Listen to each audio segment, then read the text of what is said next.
4 বছরের ব্যবধানে আবারও আগুনে পুড়ে ছাই হলো বান্দরবানের বাঘমারা বাজার। অর্ধশতাধিক দোকানপাট, বসতঘর সম্পূর্ণ ভস্মীভূত হয়ে যাওয়ায় অনেকটা নিঃস্ব ক্ষুদ্র ব্যবসায়ীরা। মধ্যরাতে আগুনের কারণে মালামাল রক্ষা করতে পারেননি কেউ। পুরো বাঘমারা বাজার যেন ধ্বংসস্তূপ। ছাইয়ের মধ্যে কিছু পাওয়া যায় কিনা খুঁজে বেড়াচ্ছিলেন ক্ষতিগ্রস্ত দোকানিরা। আগের দিনও এখানে ছিল অর্ধশতাধিক দোকান ও বসতঘর। আগুনে পুড়ে সব ছাই। রাতে অগ্নিকাণ্ডের কারণে কোনো মালামাল বের করতে পারেননি কেউ। যে আগুনটা জ্বলতেছে, কি করবো, করার তো কিছু না। ফায়ার সার্ভিস এরা এসে পানিতে নিভায় নিয়ন্ত্রণে আনলো।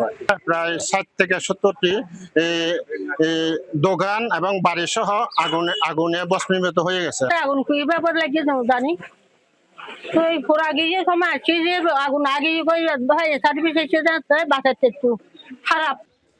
ক্ষতিগ্রস্তদের ধারণা বৈদ্যুতিক শর্ট সার্কিট থেকে আগুনের সূত্রপাত।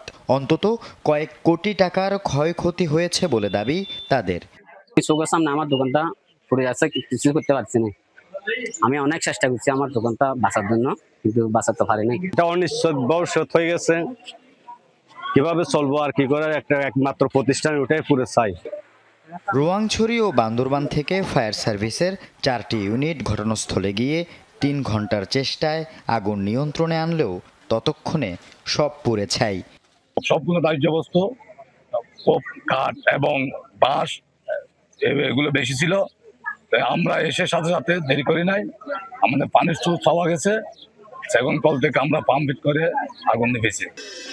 রোববার রাত 3:30টার দিকে বান্দরবান সদর উপজেলার বাঘমারা বাজারে ভয়াবহ এ অগ্নিকাণ্ড ঘটে।